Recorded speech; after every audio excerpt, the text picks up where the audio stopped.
Hello दोस्तों, welcome back to LR chemistry YouTube channel. तो दोस्तों आज हम पढ़ेंगे फ्री रेडिकल्स कुल मिलाकर के आज हम पढ़ेंगे जो आपके ऑर्गेनिक कंपाउंड होते हैं वो टूटने के बाद कैसे किस प्रकार से जो है उनमें बदलाव आता है उसके बारे में आज पढ़ेंगे। तो आज जो है सबसे पहले ये टूटेंगे तो दो तरीके से टूटते हैं। एक तो यानी कि एक प्रकार से इनका इलेक्ट्रॉनिक विदलन दो प्रकार का होता है। इसको कहते हैं हम क्या? इलेक्ट्रॉनिक विदलन। इलेक्ट्रॉनिक विदलन। अब इलेक्ट्रॉनिक विदलन होता क्या है?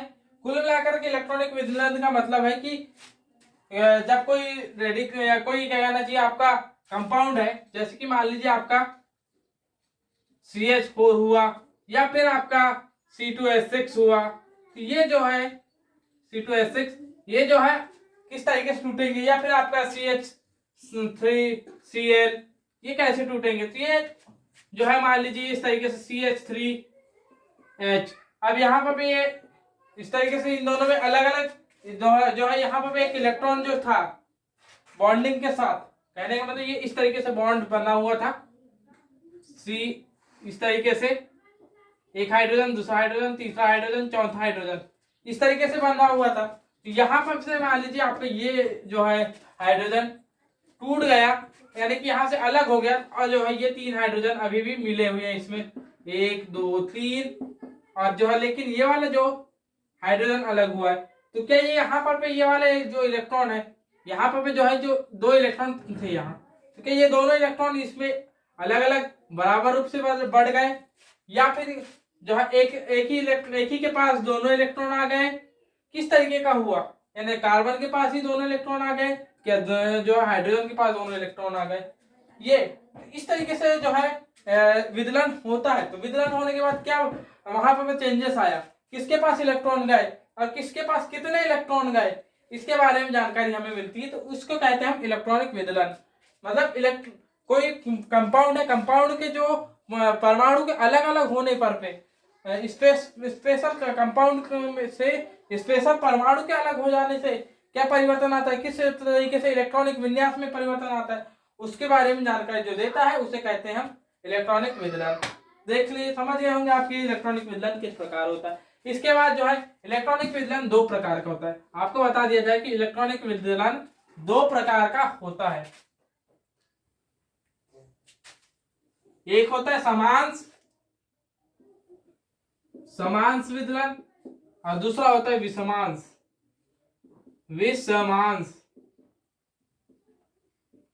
दो तरीके के होते हैं विषमांश। तो यहाँ पर पे समांश में जो मेन होता है उसमें समांश का एक ही होता है, जो वो होता है फ्री रेडिकल या फिर मुक्त मूलक। हिंदी में लिख रहे हैं तो हम लिख देते हैं हिंदी में मुक्त मूलक, जिसको इंग्लिश में कहते हैं हम फ्री रेडिकल। इसके बाद जो है ये दो तरीके दो इसमें बढ़ जाता है विषमांश। एक तो बढ़ता है कार्ब, और जो है ये विषमांश जो है दो तरीके के विदलन में बदल जाता है। ये विदलन जो है कार्बन पर उपस्थित आवेश पर आधारित होता है। तो कार्बन पर उपस्थित आवेश, मान लीजिए प्लस आवेश है तो क्या होगा, माइनस आवेश है तो क्या होगा। तो यहाँ पर एक होता है कार्बोकेटायन,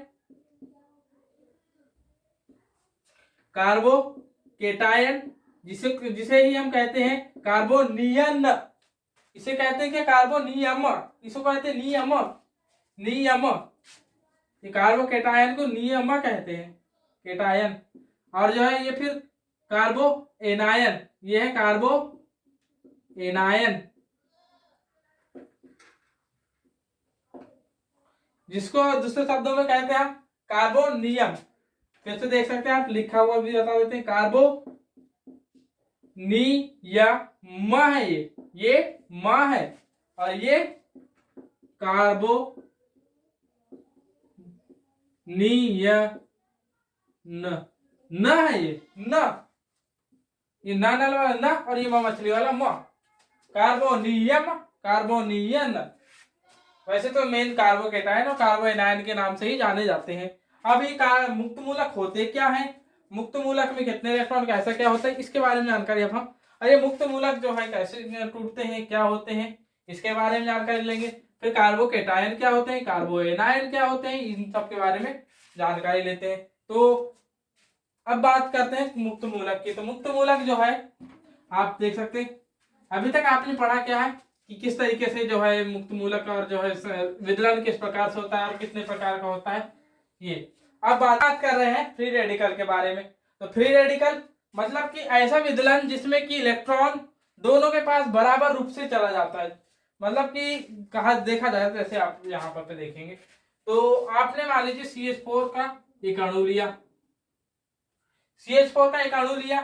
अब यहाँ पे आपको एक चीज पता होनी चाहिए कि जो कार्बन और हाइड्रोजन की इलेक्ट्रोनेगेटिविटी कह दी जाए या फिर उसका आकार कह दिया जाए, दोनों ही चीजें लगभग बराबर होती है। इलेक्ट्रोनेगेटिविटी भी बराबर, उनका आकार भी बराबर।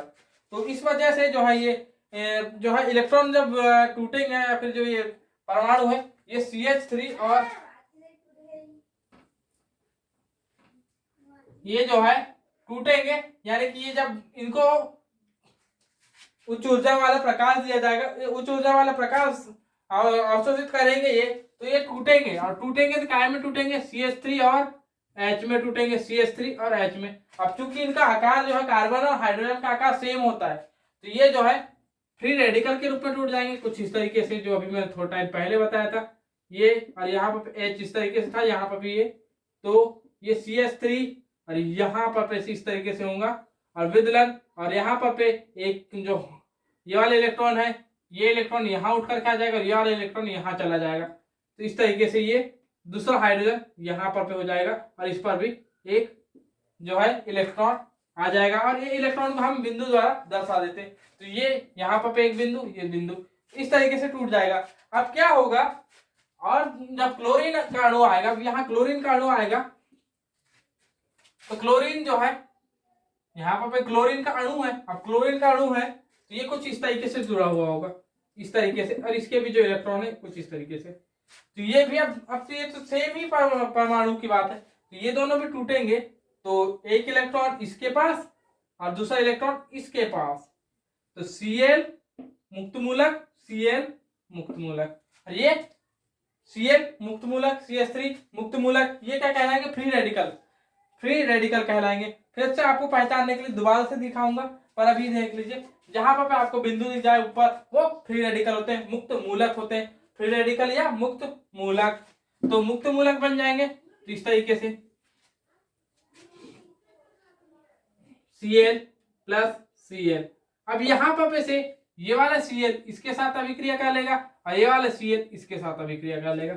देख लीजिए CH3 प्लस Cl, CH3 मुक्त मूलक प्लस Cl मुक्त मूलक, ये रिएक्ट कर लेंगे और यहाँ पे जो है आपका प्रकाश तो है ही, प्रकाश या फिर फोटोन कह दें, फोटोन तो है ही यहाँ पर और ये मिलकर के CH3Cl बना लेंगे। दो मुक्त मूलक मिलकर के एक अणु दोबारा से बना लेंगे। वैसे यहाँ पे दो मुक्त मूलक HCH और Cl मुक्त मूलक, ये दोनों आपस में रिएक्ट होकर के HCl बना लेंगे, हाइड्रोक्लोरिक का अणु बना लेंगे। और यहाँ पे ये जो है आपका इसका जो है आप फिर से बोलिए IUPAC नाम क्या बन जाएगा? तो क्लोरोमेथेन, 1 क्लोरोमेथेन बोलेंगे, लेकिन यहाँ पर एक ही कार्बन है तो यहाँ क्लोरोमेथेन बोल भी देंगे तो भी बिल्कुल सही है, क्लोरोमेथेन।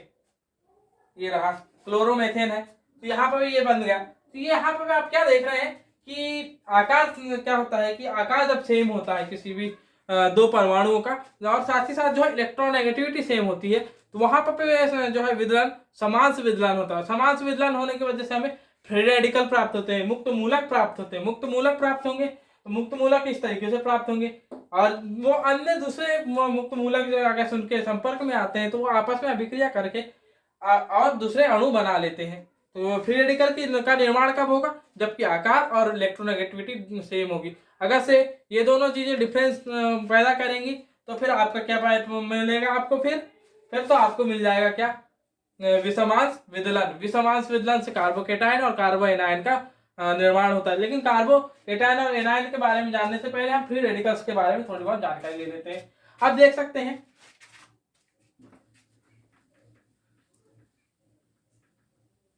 अब हम आते हैं आपके कार्बन परमाणु फ्री रेडिकल पर। अब फ्री रेडिकल में आए अपन, तो यहाँ पर आपको खुद को पता है, ये देख लीजिए ये हो गया। अब यहाँ पर पे पहले से कितने इलेक्ट्रॉन रहते हैं देख सकते हैं, 4 इलेक्ट्रॉन रहते हैं इसमें पहले से, जो कि दर्शाए नहीं जाते फ्री रेडिकल के टाइम पे, लेकिन एक इलेक्ट्रॉन जो दर्शाया जाता है एक्स्ट्रा वो यहाँ आकर के बैठ जाता है। इसका मतलब इस पे बाह्यतम कोष में कितने इलेक्ट्रॉन आ जाते हैं, 5 इलेक्ट्रॉन आ जाते हैं बाह्यतम कोष पर, 5 इलेक्ट्रॉन। अब कैसे पता करेंगे 5 इलेक्ट्रॉन है, देखिए अब तो यहाँ पर पे देखेंगे आप CH3, ये था आपका और मुक्त मूलक था ये मुक्त मूलक। अब आपको इसी से दिखाता हूं मैं, तो यहाँ पर पे आपको भी देखेंगे तो कहीं ना कहीं ये जो है एक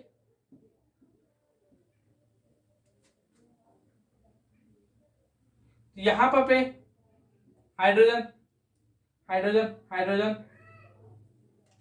5 नहीं 7 होते हैं, माफ करना 7 इलेक्ट्रॉन होते हैं। तो यहाँ पर पे आप देखेंगे 1 2 3 4 5 6। अब आप बोलेंगे सर ये तो सर ये तो आपने जो बताया हो ये तो कहीं हो ही नहीं रहा है, यहाँ तो इसके तो एक एक इलेक्ट्रॉन ही थे, यहाँ 4 ही थे। जी नहीं, ये जो इलेक्ट्रॉन है अब ये बाह्यतम कोष, जो हाइड्रोजन का भी बाह्यतम कोष होगा और ये आपके कार्बन का भी बाह्यतम कोष में गिने जाएंगे, दोनों के बाह्यतम कोष में गिने जाएंगे ये इलेक्ट्रॉन। और जो ये एक इलेक्ट्रॉन जो एक्स्ट्रा दर्शाया गया है ये दर्शाए नहीं जा रहे हैं, लेकिन जो एक्स्ट्रा दर्शाया जा रहा है उसको मिला करके कितने इलेक्ट्रॉन हो गए, 7 इलेक्ट्रॉन, 7 इलेक्ट्रॉन हो गए, पहली बात। दूसरी बात, इसमें एक अयुग्मित इलेक्ट्रॉन दिख रहा है, जी हाँ एक अयुग्मित इलेक्ट्रॉन है, 2 चीजें। फिर यहाँ पर कौन सा संकरण होगा, तो आप बोलेंगे sp2, गिनते हम, एक आपका क्या है बॉन्डिंग पेयर, बॉन्डिंग पेयर, ये हो गया बॉन्डिंग पेयर 1 2 3, और ये क्या है कि एक्स्ट्रा इलेक्ट्रॉन है। तो टोटल कितने 4, 1 + 3 = 4, और 4 किसका जो है आपका कोवेलेंट नंबर होता है, तो sp3 का, sp3, तो यहां से क्या निकल गया आपका sp3 हाइब्रिडाइजेशन, sp3 हाइब्रिडाइजेशन, अयुग्मित इलेक्ट्रॉन, sp3 हाइब्रिडाइजेशन, 7 इलेक्ट्रॉन बाह्यतम कोष पर, ये सारी चीजें आपने निकाल ली है। तो ये बातें हो गई, आपने आराम से निकाल ली ये चीजों को। तो ये तो रही आपकी मुख्य मुख्य बातें, आपने जो चीजें पता कर ली। अब यहाँ से आप जो है इलेक्ट्रॉनिक ट्रांजिशन, चुंबकीय गुण, ये सारी चीजें का रंगीन प्रकृति, ये सारी चीजें निकालना चाहे तो आप आराम से निकाल सकते हैं, लेकिन फ्री रेडिकल की ये चीजें नहीं निकलती, ओनली एक चीज निकलेगी चुंबकीय प्रकृति, तो ये अनुचुंबकीय होता है। फ्री रेडिकल क्या होते हैं, तो अनुचुंबकीय होते हैं। क्योंकि अब यहाँ पर आप बोलेंगे कि कलर ट्रांजिशन, तो कलर ट्रांजिशन होता है आयनों का, अब फ्री रेडिकल आयन होते हो ही नहीं सकते आयन, तो फ्री रेडिकल आयन नहीं हो सकती, इसका मतलब यहाँ पर बात नहीं आती है। अब हम नेक्स्ट स्लाइड में बात करते हैं विषमांश विदलन की, बात कर रहे हैं विषमांश विदलन, और ये 2 तरीके का होता है। एक, और ये कार्बन पर उपस्थित आवेश के आधार पर, आपको अभी थोड़ी देर पहले मैंने बताया था कार्बन पर उपस्थित आवेश के आधार पर हम इसे बांटते हैं। अब यहाँ पर बात आती है कि ये 2 तरीके से हमने बांटा था, एक तो कार्बोकेटायन और एक कार्बोएनायन के रूप में। तो सबसे पहले हम बात करते हैं कार्बोकेटायन की, कार्बोकेटायन। अब कार्बोकेटायन होता क्या है, सबसे पहली बात तो ये पता करते हैं कार्बोकेटायन होता क्या है। तो आपको बता दिया जाए कार्बोकेटायन, अब यही पर इसका जो दूसरा नाम है कार्बोकेटायन के अलावा, आप जो है यहाँ पर इसका दूसरे नाम से आप ज्यादा अच्छे से इसको कार्बोनियम, इस तरीके से इसे इसमें आप ज्यादा अच्छे से समझ पाएंगे। तो आप खुद बताइए, यम sodium, potassium, francium, even zirconium, या फिर जितने भी जो है आपके जिसके अंत में यम आता है, जिसके अंत में यम आता है वो क्या होते हैं, धातु। धातु क्या होते हैं, एक प्रकार से धनायन देते हैं, वो क्या देते हैं, धनायन देते हैं। धातु क्या देते हैं, धनायन। वैसे इसके भी अंत में क्या है, यम है, यम है, यम है, इसका मतलब ये क्या देगा, धनायन। मतलब कार्बन पर क्या कौन सा आवेश होगा, इसमें धनावेश होगा। कार्बोकेटायन में कार्बन पर धनावेश होगा, कार्बोकेटायन पर कार्बन पर धनावेश होगा। अब आपको इस तरीके से समझाया जा सकता है, इसलिए समझा दिया, नहीं तो बाकी कार्बोकेटायन पर धनावेश होता है, ये आप डायरेक्ट भी ध्यान रख सकते हैं। तो क्या होता है, अब यहाँ पर बात आती है कार्बोकेटायन पर धनावेश होता है, कि हमें कैसे पता चलेगा, कहाँ से हम पता कर सकते हैं। तो ये देखिए आपके पास जैसे कि उदाहरण के रूप में मैंने लिया क्या, CH3Cl, एक हो गया ये CH3Cl। इवन इसके अलावा जैसे कि मैंने क्या लिया,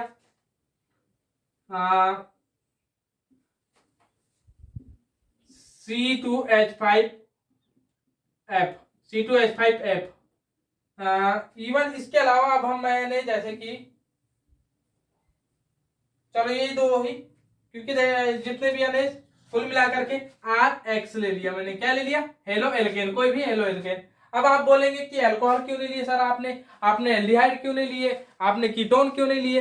अभी आपके दिमाग में तो खैर ये सब तो नहीं लग रहे होंगे, लेकिन फिर भी बता रहा हूँ कि कोई अगर से मेरे से 12th वाला स्टूडेंट होगा, वो मेरे से पूछे कि ये या फिर कोई अगर मेरे से कोई मेरे बड़े भाई को कोई पूछ रहे होंगे, या फिर जो 12th पास आउट होंगे वो पूछ रहे होंगे कि अल्कोहल क्यों नहीं लिए। तो यहाँ अल्कोहल जो है डायरेक्ट जो है कार्बोकेटाइन देने में थोड़े से जो है अपने हिचकिचाहट पैदा करता है। एक प्रकार से डायरेक्ट कहने के बाद आप जैसे कि आप देखेंगे कि ROH, यहाँ पर पे अब आप बोलेंगे सर जी ये टूटेगा R प्लस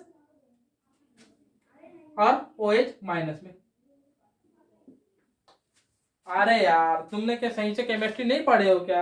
ये इस तरीके से टूटेगा बहुत कम, ये मेन रूप से टूटता है आपका RO माइनस H प्लस, इसमें टूटता है ये H प्लस जाता है, ये H प्लस जाता है।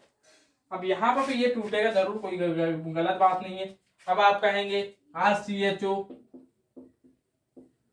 अब यहाँ पर भी तोड़ेंगे आप, तो यहाँ पर भी R प्लस देंगे और CHO माइनस देंगे, ये भी टूटता है, ऐसी बात नहीं। अब यहाँ पर लेकिन एक दिक्कत है कि यहाँ पर ये वाला कार्बन है, तो यहाँ थोड़ी सी वो बात आ जाएगी, तो लेकिन यहाँ टूटेगा, लेकिन वो थोड़ा स्पष्ट रूप से यहाँ पर आप खुद भी देख रहे हैं कि स्पष्ट हो नहीं पा रहा है। और मैंने बताया यहाँ पर भी जो है मोस्ट ऑफ द केस आपका ये H प्लस दाता होता है और जो है ये RO माइनस में टूट जाता है, तो ये दिक्कतें आती हैं। खैर कोई बड़ी बात नहीं कि इनमें से भी आप जो है R प्लस या फिर कार्बोकेटाइन यहाँ से भी निकाल सकते हैं, कोई बड़ी बात नहीं है।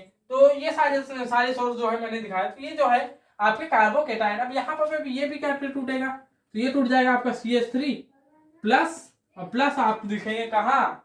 आपके कार्बन पर लिखेंगे आप, यहाँ ऐसा करके नहीं लिखेंगे आप।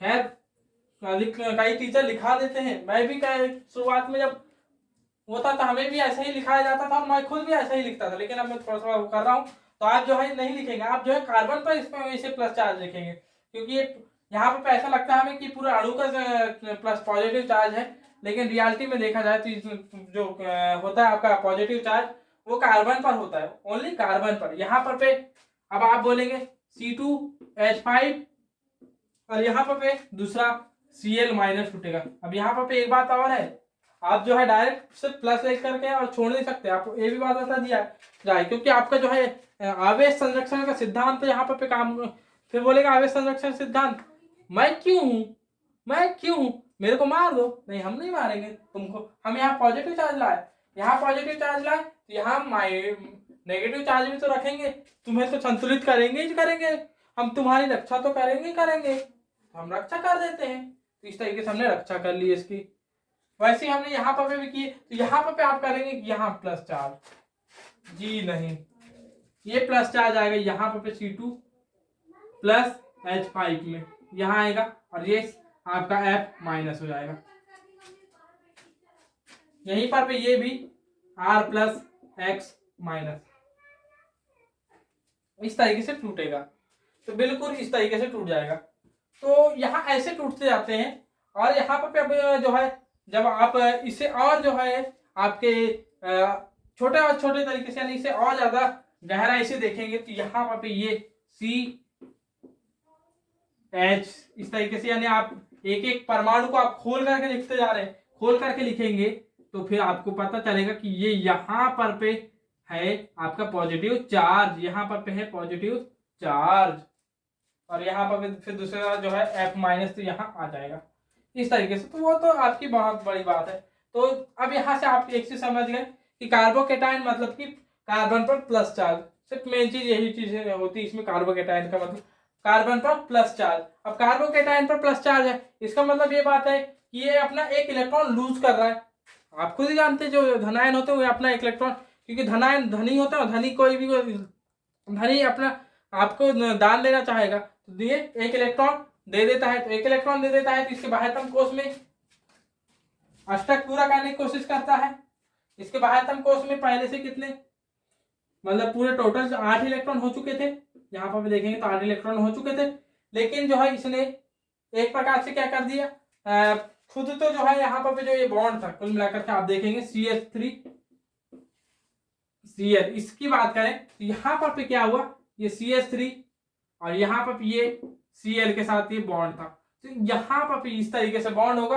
और जहां यहाँ पर जो है आपके Cl का आकार छोटा होता है और साथ ही साथ जो है इलेक्ट्रोनेगेटिविटी ज्यादा होती है। आकार छोटा और इलेक्ट्रोनेगेटिविटी ज्यादा, आकार तो खैर लगभग अब थोड़ा सा हो सकता है, लेकिन जो है इलेक्ट्रोनेगेटिविटी ज्यादा होती है। और इलेक्ट्रोनेगेटिविटी ज्यादा होती है इसका मतलब स्वाभाविक सी बात है, इलेक्ट्रोनेगेटिविटी ज्यादा होने की वजह से जो है ये इलेक्ट्रॉन ज्यादा इलेक्ट्रोनेगेटिव परमाणु की तरफ जाना पसंद करेंगे, ज्यादा इलेक्ट्रोनेगेटिव परमाणु की तरफ जाएंगे। इसका मतलब इस पर CH3 पर एक प्लस आ जाएगा और ये Cl पर इस तरीके से ये माइनस आता है। अब आप समझिए, कुल मिलाकर के हम बोर्ड साफ करके आपको दोबारा से क्रियाविधि क्यों यहाँ पर प्लस चार्ज आता है इसके बारे में जानकारी देता हूँ। तो यहाँ हम आते हैं, यहाँ पर CH3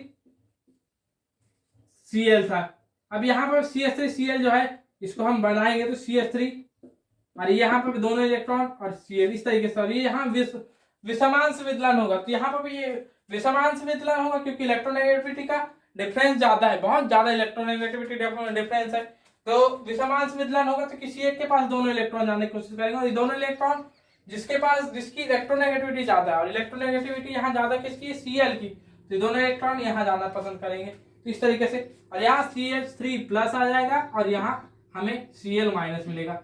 अब यहाँ पर भी देख रहे हैं इसके 3, इसके पास 3 थे, मतलब 6 इलेक्ट्रॉन, तो इसके बाह्यतम कोश में हमें कितने इलेक्ट्रॉन मिलेंगे, 6 इलेक्ट्रॉन मिलेंगे, 6 इलेक्ट्रॉन बाह्यतम कोश में मिलेंगे। हाँ सर, फिर दूसरी बात, अब यहाँ पर हमें हाइब्रिडाइजेशन कैसा मिलेगा, तो तीनों बॉन्ड पेयर है, इसके अलावा कुछ नहीं है, तो sp2 संकरण, sp2 हाइब्रिडाइजेशन। अब पिछले इसमें मैंने बताया नहीं था, लेकिन वहां पर आकृति टेट्रागोनल हो जाएगी sp3 में, और यहाँ पर हमें ट्राइगोनल मिलेगी। कैसी मिलेगी, ट्राइगोनल, ये चीज हो गई ट्राइगोनल। अब इसके अलावा जो है हमें जो चीज एकमात्र बची है, क्या कहना चाहिए हमें, कि अनुचुंबकी प्रतिचुंबकी है। अब यहाँ कलर ट्रांजिशन नहीं देखने को मिलेगा।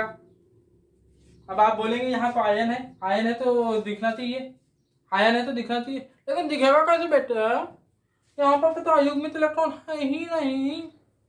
हाँ, तो ये बात हो गई। इसके अलावा जो है हम बात करें तो आपके पिछले इसमें जो बताया था 6 इलेक्ट्रॉन sp2 हाइब्रिडाइजेशन, बिल्कुल सारी चीजें हो गई हैं। अब ये सारी चीजें अब हम बात करेंगे अगले नेक्स्ट स्लाइड में कार्बो एनायन की।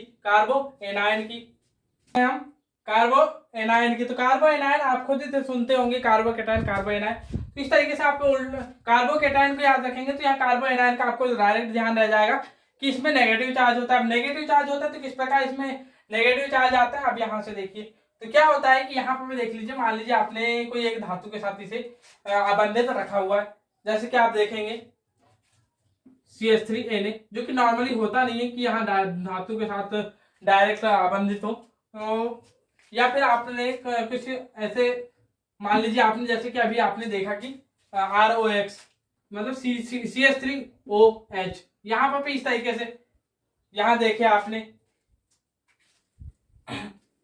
तो यहाँ पर आप जो है क्या कर रहे हैं कि आपका जो कार्बन है यहाँ पर तो नहीं होता, लेकिन जो भी कार्बन है तो वहां पर मान लीजिए यहाँ पर माइनस चार्ज आ जाए, उस पर क्या आ जाए, माइनस चार्ज आ जाए, तो वहां पर हो जाता है आपका क्या, R माइनस, तो यहाँ आ जाता है आपका कार्बो एनायन। तो कार्बो एनायन, और कार्बो एनायन आया तो यहाँ पर आपको स्पष्ट है कि यहाँ कार्बो एनायन, तो 8 इलेक्ट्रॉन बाह्यतम कोश पर हो जाएंगे, sp3 हाइब्रिडाइजेशन हो जाएगा। उसके अलावा फिर जो है आपके sp3 हाइब्रिडाइजेशन के साथ साथ टेट्राहाइड्रल जो है इसकी आकृति हो जाएगी। टेट्राहाइड्रल आकृति होने के साथ साथ जो है ये जो है इसमें कोई कलर ट्रांजिशन या फिर कुछ चुंबकीय प्रकृति इसकी नॉन यानी एक प्रकार से प्रतिचुंबकीय हो जाएगा, इसका अष्टक पूर्ण हो जाएगा, बहुत सी चीजें, बाकी इनके अष्टक पूर्ण नहीं थे लेकिन इसका अष्टक पूर्ण हो जाएगा। तो ये बात हो गई। तो सबसे कम इलेक्ट्रॉन आपके कार्बोकेटायन में, सबसे कम इलेक्ट्रॉन कार्बोकेटायन में, उससे ज्यादा फ्री रेडिकल में, और उससे फिर सबसे ज्यादा इलेक्ट्रॉन आपके कार्बो एनायन में होंगे। जबकि अगर सेम नंबर ऑफ कार्बन होंगे तो वहां पर सबसे ज्यादा कार्बो एनायन में होंगे। यहां से आपने पता किया। अब यहाँ पर इसके बाद हम बात करते हैं नेक्स्ट स्लाइड में आपके जो अभिक्रियाएं होती है, अभिक्रिया में प्रयुक्त होने वाले कुछ इंपॉर्टेंट टर्म्स होते हैं, या फिर जो इफेक्ट कहना चाहिए, इंपॉर्टेंट इफेक्ट्स होते हैं, उनके बारे में जानकारी लेते हैं नेक्स्ट स्लाइड में। अब हम बात कर रहे थे ऑर्गेनिक इफेक्ट की, ऑर्गेनिक रिएक्शन में पड़ने वाले इफेक्ट्स के बारे में। तो ये इफेक्ट्स जो है आपके रियलिटी में देखा जाए तो ये दो तरीके के होते हैं, या फिर दो तरीके नहीं, दो कारणों की वजह से होते हैं। एक तो जो है आपके आक्रमणकारी की उपस्थिति, मतलब अटैकर, अगर से attacker, presence of attacker, presence of attacker, और दूसरे absence of attacker, absence of attacker. तो ये दो कारणों की वजह से होते हैं। तो यहां पर ये जो है, जो प्रेजेंस ऑफ जो है, ये हो जाएंगे आपके अब्सेंस वाले परमानेंट होंगे,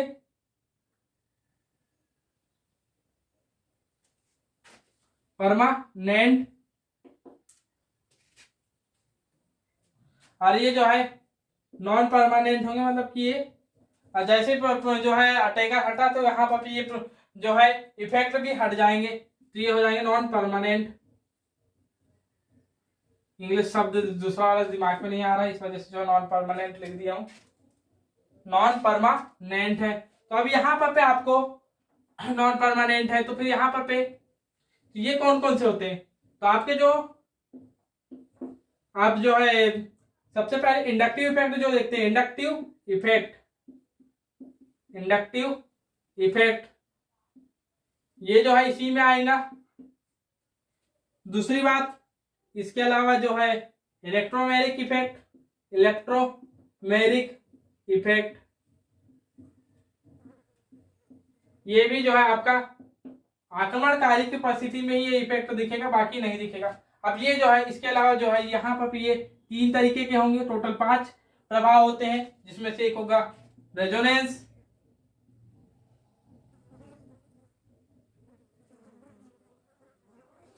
के अलावा जो है आपका मेसोमेरिक,